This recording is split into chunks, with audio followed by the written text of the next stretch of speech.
figure of 500 crops out. This figure of 500, while the hospital is still intact, there is very limited, you can see destruction all over the place. And if you see clearly that Hamas rockets, when fired at Israel, do not cause that kind of casualty possible, I think it is more of information warfare. What has happened is that Hamas has achieved its objective. First of all, the summit got scuttled. Second is that they wanted humanitarian in Gaza. They got their aid in Gaza through the Rafah crossing. Egypt was forced to do that. So essentially what they did is their political objectives were achieved in this. And the world, and then there is a certain amount of moral equivalence that they established, saying that, listen, there were children killed in Kafir Aza, Kafir Bear. Here, children have been killed in Gaza. So there is this amount of moral equivalence for the world that, both sides kill children. The best thing is that if they are transparent about it, they should invite people over there, invite journalists over there. They can visit, they can see the bodies, and they can realize for themselves what has really happened.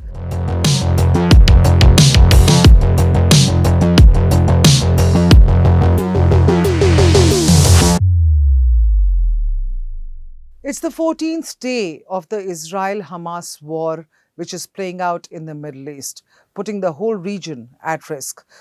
As we speak right now, the IDF build-up at the Gaza border is intact. It's all there. The tanks are there. They are waiting to go into the ground to launch the ground invasion inside Gaza.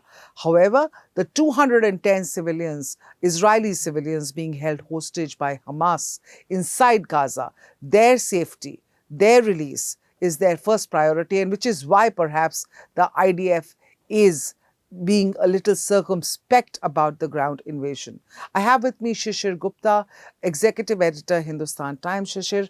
What is your take? Is that what the situation is? Why is the ground invasion not happening? For the ground invasion to take place, the IDF needs to have, situation which is where they are dominant, where they are under control, where they can achieve their military objectives. Right now, there are multiple hurdles in play militarily as well as diplomatically.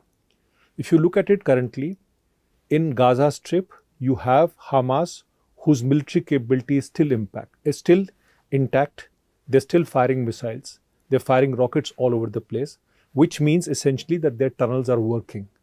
So one is that. Second thing is they have not less than 210, as you said, hostages with them. That includes about 20 odd children.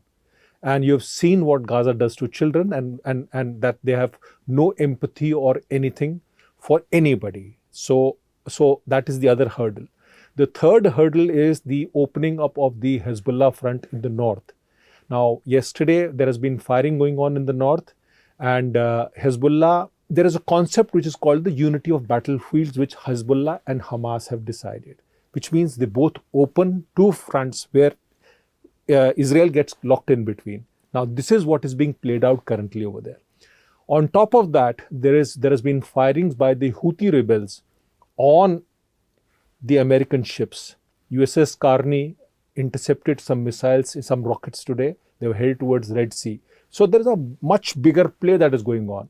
Now, if IDF were to go today, the IDF will suffer casualties, because what is essentially there is that the Hamas has still the ability to take on the IDF, and you will have casualties. Now, Hamas, being the death cult that it is, and a terrorist group that it is not bothered about casualties. But as far as IDF is concerned, they cannot afford to have casualties after losing 1,400 people and some 5,000 people getting injured. Right. You talked about the casualties and how you're saying IDF is concerned about casualties, but there's this whole battle of narratives going on about the Gaza Hospital strike, where allegedly 470 people have been killed due to that strike. And I say allegedly because there is no proof yet to say that concrete proof, and maybe it's being insensitive asking for proof of the death. But given how this issue has flared up, and is Israel with Hamas claiming one thing, Israel and IDF claiming another thing, putting out satellite images that no, the hospital was not bombed, it's actually the parking lot which was bombed, and that the figure of 470 is not really what we are looking at here. What do you think is going on there? You see, people are talking about, what von Clausewitz described in his way, the fog of war, and that is what is happening over there.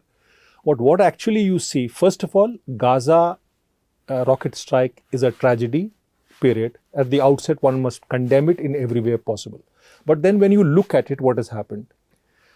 The strike takes place on the night before US President Joe Biden landing. The strike takes place on the day when there is a summit between Joe Biden, King Abdullah of Jordan, President LCC of Egypt, Palestinian Authority taker, that is Mahmoud Abbas. That is supposed to take place in Jordan. Now, this happens in about somewhere in the evening, and suddenly the figure of 500 crops up. This figure of 500, while the hospital is still intact, there is very limited, you can see destruction all over the place.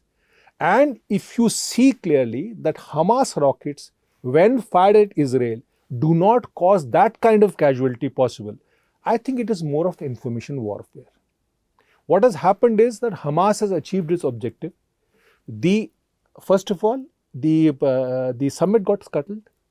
Second is that they wanted humanitarian in Gaza. They got their aid in Gaza through the Rafah crossing. Egypt was forced to do that.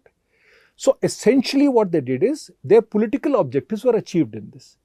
And the world, and then there is a certain amount of moral equivalence that they established, saying that, listen, there were children killed in Kafir Aza, Kafir Bear.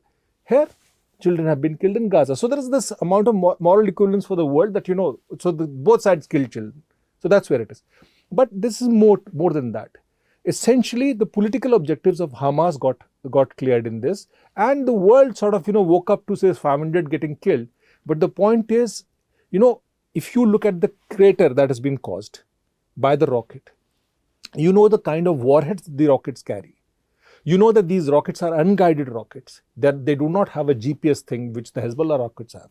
So I think, there is a tragedy, but this, what Hamas did, was information warfare. You're saying it's an information warfare, which Hamas clearly seems to have won. But what about the IDF?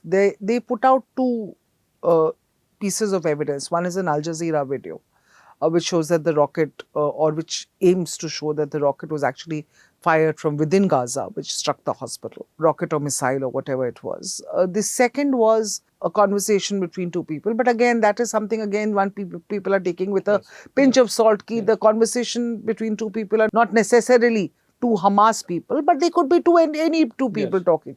So in terms of actually figuring out what actually happened at the Gaza hospital, how open is Hamas for people to actually visit the Gaza hospital and figure out what happened? Because I think that's the surest way to get to the truth, isn't it? Well, the best thing is that if they are transparent about it, they should invite people over there, invite journalists over there. They can visit, they can see the bodies, and they can realize for themselves what has really happened. But the point in this is that the Israeli aircraft, they are using what is called joint direct ammunition. Now, this is a 500-pound warhead. There has to be a huge crater where the missile struck or where the bomb struck. What you see, I'm purely basing on the images what I've seen. The images show, one, that the crater is hardly anything. I mean, this kind of craters do happen, in rockets only, which is, you see typically when the Hamas fires rocket in Sidrat, Ashkelon, or Jerusalem, wherever they want to do that. But the point in this is that, you don't see the evidence that points to that, this many casualties have taken place. I'm sure people have died over there, but the point and it's a tragedy, but the point is, this is how, there is a war, and then there is a war of perceptions. This is perhaps going on the perception dimension. When the rocket falls on the hospital, there is only one impact explosion. There is no secondary implosion to say that, actually there was a huge ammunition depot over there which got blasted off. No, there is no tertiary. So there is one impact explosion, and that's the end of it. So to say that, that 500 got killed, 800 got killed, I don't think so. That is what has happened. And this is basically to tell the world that Hamas actually, which is a terrorist group, which has actually killed autistic children, which is, just medieval barbarism that they have done, is actually, it's a victim. Hamas is not PLO. Hamas is not Palestine. Hamas is purely a terrorist organization which has decided to annihilate Israel with the help of Iran.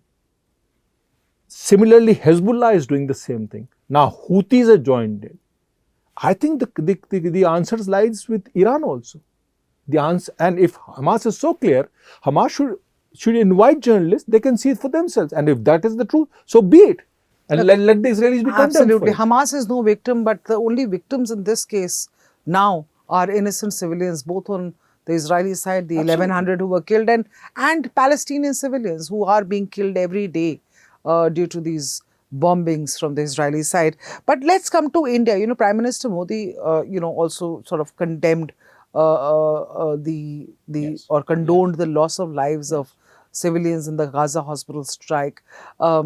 However, he was very guarded in his comments. Is India walking a very tightrope as far as Israel-Hamas war is concerned? You see, that's unfair to say that India is walking a tightrope. Let me be very clear. Indian position has always been a two-state position. Indian position has always been against terrorism. When it happened, October 7, Prime Minister made it utterly clear that he stood with Israel on Hamas terrorism. He was very clear.